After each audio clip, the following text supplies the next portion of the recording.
अस्सलाम वालेकुम। आज हम डिस्कस करेंगे कीमोथेरेप्यूटिक ड्रग्स का फर्दर एक सब टॉपिक है प्रोटीन सिंथेसिस इनहिबिटर। मतलब जो बैक्टीरिया है, कुछ ऐसे एजेंट्स हैं जो बैक्टीरिया स्टेटिक होते हैं या बैक्टीरियासीडल होते हैं, और वो प्रोटीन की उनका मैकेनिज्म ऑफ एक्शन क्या होता है कि उन्होंने प्रोटीन की सिंथेसिस को इनहिबिट करते हैं। जब वो प्रोटीन की सिंथेसिस को इनहिबिट करते हैं तो ऑब्वियसली उससे या तो उसकी ग्रोथ रोक देते हैं या फिर डेथ हो जाती है ऑर्गेनिज्म की। इसमें जो है हमारे पास फार्माकोलॉजी का ये बहुत इंपॉर्टेंट टॉपिक है, और इसमें हमारे पास है क्लासेस टेट्रासाइक्लिन, और इसी ही की आगे फर्दर सब क्लास है ग्लाइसाइल साइकिल साइक्लिन्स है, और अमाइनोग्लाइकोसाइड्स है, मैक्रोलाइड्स कीटोलाइड्स है, साइक्लिक ड्रग्स होंगी, लिनकोसेमाइड्स होंगी, ऑक्सीजोलिडीनोन्स हैं, और अदर्स एजेंट्स जो है उसके अंदर आपके पास क्लोरम फेनिकोल और एक दो ड्रग्स और हैं जो हम बिल्कुल एंड पे डिस्कस करेंगे। हमारा जो आज का टॉपिक है ना वो है टेट्रासाइक्लिन। ठीक है, मैं फॉलो कर रही हूँ लिपनकॉर्ट, और जो बहुत ज़्यादा फॉलो की जाने वाली बुक है फार्मा की ग्रेजुएशन लेवल पे। तो टेट्रासाइक्लिन्स में हम बिल्कुल टू द पॉइंट बात करेंगे, और आपको जो भी क्यूरी होगी, जो भी क्वेश्चन होगी, आप मुझसे पूछ सकते हैं। ठीक है, और मैं अपनी आईडी भी दे रही हूँ, मेल आईडी, आप मुझे मेल भी कर सकते हैं, तो मैं ट्राई करूँगी कि मैं आपको उसका रिस्पॉन्स दूँ और वो क्लियर करूँ। हमारे पास सबसे पहले जो टॉपिक है ना वो है टेट्रासाइक्लिन। टेट्रासाइक्लिन्स में का स्ट्रक्चर सबसे पहले हम देखते हैं। ठीक है, ऑफ कोर्स ये प्रोटीन सिंथेसिस इनहिबिटर है, सबसे पहली क्लास मेजर इंपॉर्टेंट। अब इसका सबसे पहले हमें स्ट्रक्चर देखना तो बनता है। इसमें 4 फ्यूज्ड रिंग्स होती हैं, ठीक है, और उनमें with the system of conjugated double bond. ठीक है, इसमें आपके पास 4 फ्यूज्ड रिंग्स आएंगे with the system of conjugated double bonds. ठीक है, ये जो स्ट्रक्चर है ये ज़्यादातर हम मेडिसिनल केमिस्ट्री के टॉपिक में कवर करेंगे।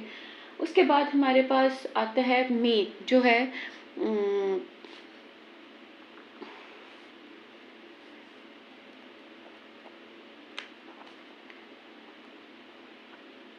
Conjugated double bonds. ओके, फिर हमारे पास सबसे main important cheese mechanism of action. Mechanism of action tetracyclines को ड्रग जो है जब हम इसको लेते हैं तो इसका मैकेनिज्म ऑफ एक्शन ये है कि ये बैक्टीरिया, ठीक है, ये बैक्टीरिया में पैसिव डिफ्यूजन के थ्रू एंटर होता है, या फिर एनर्जी डिपेंडेंट ट्रांसपोर्ट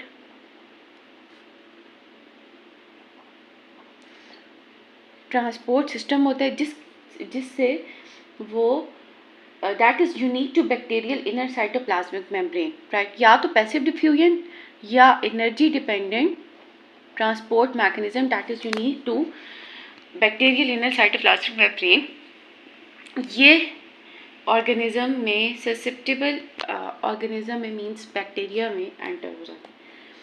अब जब ये एंटर हो जाता है तो इसकी कंसेंट्रेशन इंट्रासेलुलरली इकट्ठा हो जाता है, और हमें पता है कि बैक्टीरिया का जो राइबोसोम है ना, प्रोटीन सिंथेसिस का जो मेन फैक्ट्री होती है वो राइबोसोम होती है, और बैक्टीरिया का जो राइबोसोम है वो हमारे राइबोसोम से कैसे डिफर करता है structurally, because it is composed of 30S and 50S ribosome, and our ribosomes are composed of 40S means human being का जो है 40S और 60S।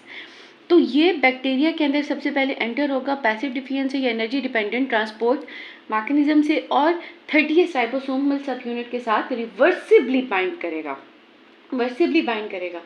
अब जब वो इसके साथ बाइंड कर जाएगा टेट्रासाइक्लिन, तो वो प्रिवेंट करेगा जब भी प्रोटीन की सिंथेसिस हो रही होगी कि मैसेंजर आरएनए राइबोसोम कॉम्प्लेक्स जो है ना प्रोटीन की सिंथेसिस में, इसके साथ ट्रांसफर आरएनए वैसे नॉर्मली अटैच होता है, तो ये इस स्टेप को प्रिवेंट कर देगा। ठीक है, सो बैक्टीरिया की प्रोटीन की सिंथेसिस नहीं होगी, राइट। अब ये इसका था मैकेनिज्म ऑफ एक्शन।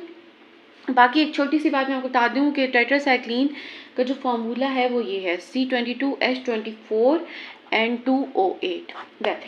अच्छा, एंटीबैक्टीरियल स्पेक्ट्रम। अब हम इन जो टेट्रासाइक्लिन है ना इसका हम देखेंगे स्पेक्ट्रम क्या है। स्पेक्ट्रम क्या है इनका? इनका स्पेक्ट्रम ये है कि ये बैक्टीरियोस्टेटिक एंटीबायोटिक्स हैं. Okay, these are bacteriostatic. They stop the growth of bacteria. They don't kill bacteria, but they just stop the growth of bacteria, and they are effective against gram positive, gram negative, spirochetes, protozoa, mycobacteria and other species. And chlamydia की treatment में, मतलब जो STD cause करता है acne में, ये बहुत ज़्यादा इफेक्टिव है. ठीक है, gram positive gram bacteria, mycobacteria, और इसके अलावा प्रोटोजोआ वगैरह के लिए. ठीक है, ओके. अब हमने इसकी रेजिस्टेंस पढ़नी है. ऑफ कोर्स बैक्टीरिया है, बैक्टीरिया रेजिस्टेंस तो डेवलप करेगा ना ड्रग के अगेंस्ट. ठीक है, तो रेजिस्टेंस में ना इसकी 3 वजह से ज़्यादातर होती है. या तो बैक्टीरिया सबसे पहले इफ्लक्स पंप बना लेता है. इफ्लक्स पंप ये होता है कि जब ये इंट्रासेलुलरली ये ड्रग एक एक्यूमुलेट ही नहीं होती, जिस तरह ये पैसिव डिफ्यूजन के through, energy dependent transport system के थ्रू बैक्टीरिया में एंटर हो रही थी ना, अब ये ड्रग एंटर नहीं होगी. इफ्लक्स पंप बन जाएंगे जो इसको बाहर की तरफ कर देंगे, मतलब धकेल देंगे, और ये ड्रग एक्सपेल आउट हो जाएगी सेल में से.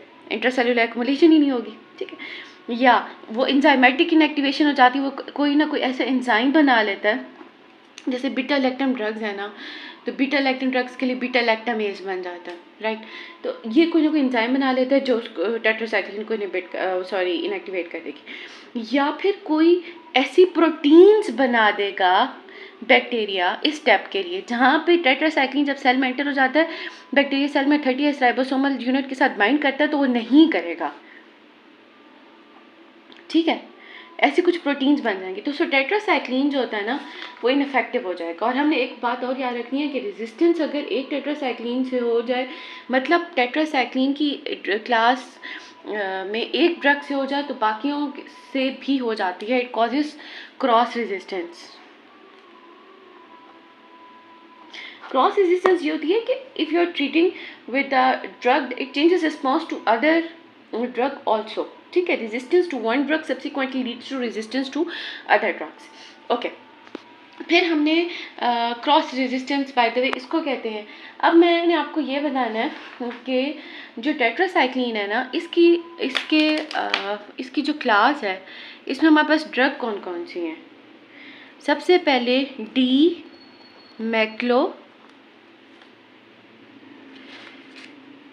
मैक्लोसाइक्लिन है. ठीक है, टेट्रासाइक्लिन इटसेल्फ मीनासाइक्लिन है, और हमारे पास है डॉक्सी. ठीक है, ये 4 हमारे पास ड्रग्स हैं. वेल, अब मैं आपको ये बताऊंगी कि अब हम इसके आएंगे फार्माकोकाइनेटिक्स की तरफ.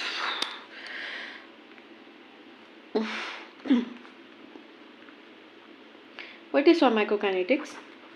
इसमें आपके पास एब्जॉर्प्शन, डिस्ट्रीब्यूशन, मेटाबॉलिज्म, एक्सक्रीशन, ये स्टेप आ जाते हैं कि मतलब आपकी जो बॉडी है वो ड्रग के साथ क्या करती है. इसमें सबसे पहले हम इसकी थोड़ी सी एब्जॉर्प्शन डिस्कस कर लेते हैं. एब्जॉर्प्शन में ये है कि टेट्रासाइक्लिन जो होती है ओरली आप इंजेस्ट हो जाते हैं. ये जो मतलब इसकी क्लास के जो एजेंट्स हैं, ये जो भी ओरल अवेलेबल हैं वो ओरली इंजेस्ट हो जाते हैं. बट डेयरी प्रोडक्ट्स के साथ कभी भी हम इसकी एडमिनिस्ट्रेशन नहीं करेंगे. ठीक है, क्यों नहीं करेंगे? क्योंकि इसमें डाइवेलेंट एंड ट्राइवेलेंट कैटाइंस होते हैं. For example magnesium, calcium, aluminium and acids dairy products में, लाइक योगर्ट, चीज़, मिल्क, हमने तो वो इसके साथ टेट्रासाइक्लिन और वो आपस में मिलकर ना, तो नॉन एब्जॉर्बेबल किलेट्स बना लेते हैं. नॉन एब्जॉर्बेबल किलेट्स बन जाएंगे, तो उससे इसकी जो एफिकेसी है वो वैसे ही कम हो जाएगी. ठीक है, ड्रग की एफिकेसी कम हो जाएगी, और सो हम इसको नहीं, इसके साथ हम नहीं देते.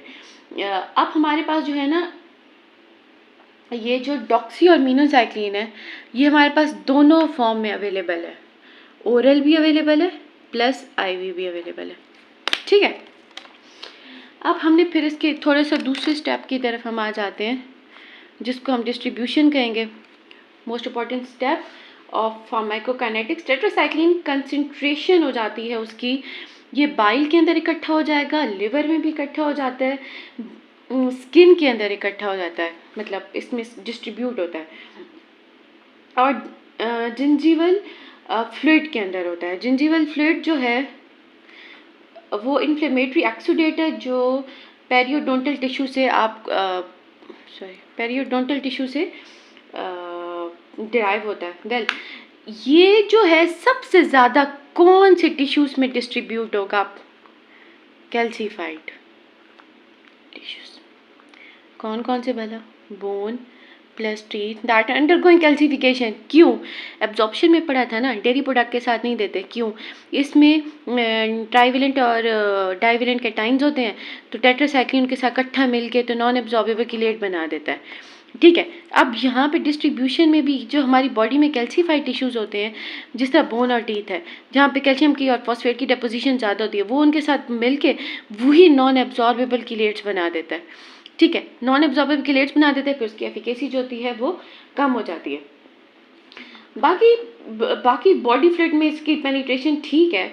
अच्छा, जो कैल्सीफाइड टिश्यूज़ होते हैं ना, कैल्सीफाइड टिश्यूज़ ज़्यादातर इसमें ट्यूमर टिश्यूज़ भी आ जाते हैं। कुछ ट्यूमर सेल्स होते हैं, कुछ ट्यूमर टिश्यूज़ होते हैं जो बहुत ज़्यादा लाइक उनमें कैल्शियम की जो डिपोजिशन होती है ना, वो बहुत ज़्यादा होती है। अब पीड्स हो गए, जैसे बच्चे हैं, बच्चों की ग्रोथ जब हो रही होती है 8 साल की उम्र तक, ज़्यादातर हम ये ड्रग कॉन्ट्राइंडिकेट कर देते हैं, हम नहीं देते। प्रेग्नेंट वुमेन को ये नहीं देते, ठीक है। वेल, ये जो मीनो और डॉक्सीसाइक्लिन है ना, मीनो और डॉक्सीसाइक्लिन, ये सेरिब्रो स्पाइनल फ्लूइड के अंदर इनकी एक्युमुलेशन बहुत अच्छी है। मीन्स मेनिंजाइटिस हो जाता है, ठीक है। जिस तरह नेसीरिया मेनिंजाइटिस जो है वो मेनिंजियो को कल आपको मतलब मेनिंजिस कॉज करता है, मेनिंजाइटिस कॉज करता है, तो मेनिंजिस हो जाती है ना, जिसमें इन्फ्लेमेशन हो जाती है स्पाइनल कॉर्ड के, ब्रेन के मेनिंजिस में इन्फ्लेमेशन हो जाती है, ठीक है। और वो कॉज करने वाला भी नेसीरिया मेनिंजाइटिस है। तो अगर आप टेट्रासाइक्लिन हम एडमिनिस्टर करते हैं, तो हम ये दोनों एजेंट्स करते हैं, मीनो और डॉक्सीसाइक्लिन ज़्यादा करते हैं, ठीक है। और ये जो सारी की सारी टेट्रासाइक्लिन्स के सारे एजेंट्स हैं, इनमें इतनी ज़्यादा टेंडेंसी होती है कि क्रॉस कर दें, प्लेसेंटा का बैरियर क्रॉस करें और ये फीटल की बोन्स में और उसकी डेंटिशन में इकट्ठे हो जाएं। फिर हमारे पास जो लास्ट स्टेप है हमारे पास एलिमिनेशन, हम एलिमिनेशन को डिस्कस करेंगे। एलिमिनेशन जो है, टेट्रासाइक्लिन जो एलिमिनेट हो जाता है ज़्यादातर यूरिन के अंदर, यूरिन में इसकी एलिमिनेशन है। बट ये जो मीनोसाइक्लिन है, मीनोसाइक्लिन जो है ये इसमें हेपेटिक मेटाबॉलिज्म होती है, इसमें मेटाबोलाइट्स बनते हैं, ठीक है। और ये किडनी से सबसे कम इसमें एलिमिनेशन जो होती है ना इसकी कम होगी, ठीक है। और बाकी जो डॉक्सीसाइक्लिन है ये भी सेम, इसकी भी preferred in patient with renal dysfunction because it is primary eliminated by the bile into the faeces. ये भी फीसेस में एलिमिनेट होगा और ये भी हेपेटिक मेटाबॉलिज्म के